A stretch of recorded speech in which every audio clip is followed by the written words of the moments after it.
Hello, and welcome to another unnecessary unboxing here from Rickydees Productions. My name is Ricky, and I'm doing a handheld review unboxing today because I totally forgot I even had this phone and I already have to send it back. So, ZTE Sonata 3. This is the sequel to the Sonata 2, which I unboxed about a year ago.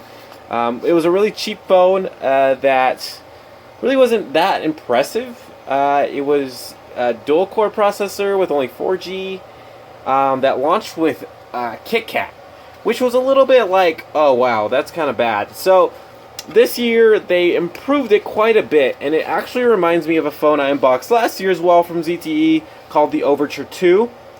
And you'll actually see quite a bit of similarities if you watch that back to back with this. Here's a phone.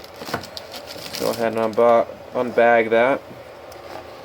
Yeah, sorry about the little bit of shaky cam and the quickness of this, but one thing that I did notice, it's USB regular, which you haven't really been seeing from ZTE. They've been putting out mostly USB-C devices with theirs. There's a charger for that,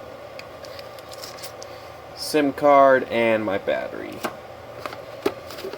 Got your regular stuff that comes with that. In terms of battery, we have a 2300 milliamp battery, which is, you know, whatever. 2300 milliamps, it's not huge, but what we're going to be powering here, which is a 5-inch, I believe it's a VGA, FWVGA, or one of those QHD displays that you're going to be powering in here. That's actually pretty big for probably what's not going to be too powerful. What's nice, and is definitely an improvement from last year, is that this year you actually have, you know, a good processor in there. It's quad-core processor, and it also has LTE, which was definitely missing from the original. What's nice also about this phone is the price point, which also matches up with the Overture 2 from last year. Is it's coming in at a very low price point of only $50 retail price, and they're also doing a port-in special. You can get it for $10 if you bring your number in.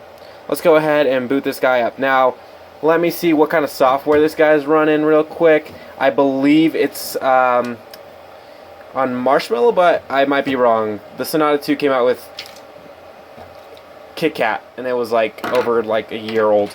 So I'm gonna pause this really quick and I'll be right back. Okay, so I got it started up really quick.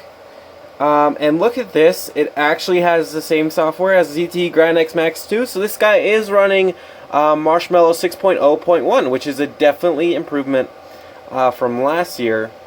You can kind of see it's quite a bright screen for the price point you're looking at. This already is kind of impressing me compared to last year's. Now, one thing I'm going to recommend with any of your new Cricket phones that you buy within this year is you're going to want to go into your apps, go show system apps, and if you can, disable mobile services. It's going to install some crap on your phone that you're not going to want. It just installs apps. Mostly the ZTEs don't allow you to do that, which is kind of dumb, which is annoying, but it's whatever. If you can, definitely do that. If not, just uninstall the ones that come with. But you can see here, definitely almost exact copy of what you had in the ZTE Grand X Max 2, which is definitely not a bad thing. I really liked what the Grand X Max 2 brought to the table. You can see here, this is the messaging app, really close to stock Android, running a TouchPal keyboard on there as well. Now, one thing that did confuse me about the new ZTE software is that notifications are kind of confusing. You can when you slide them, I don't have one for example right now, but if you slide them to the left, it'll ask you if you want to show this notification anymore. Make sure if you click the check or the X that this is a permanent notification turnoff, not just taking that one off. If you want to get rid of one, you actually have to slide it to the right for it to go away. So just keep that in mind. I'll be right back with the specs. Okay, so here are the specs for this guy. Let me turn that brightness real quick. Looks like it's running a Qualcomm Snapdragon, most likely a 200 series. It's clocked at 1.1 gigahertz. Adreno 304 on there. Looks like we got 1 gigabyte of RAM on there. Yeah, 5-inch screen, 480 by 854 display. Internal storage is pretty low. It's only 3.72 gigabytes. So keep that in mind. 3 gigs out the box. When you're buying this device, you're definitely not going for Splendor. It's better than the original Sonata 2 and better than the Overture 2 as well. I'd recommend it over either of those. But I'd probably put it in like the same range as the Kyocera Hydro, where I didn't really like it at all. Actually, buttons aren't really that clicky. You know, it's a cheap phone, that's for sure. Anyways, if you have any questions, make sure to drop those in the comment section.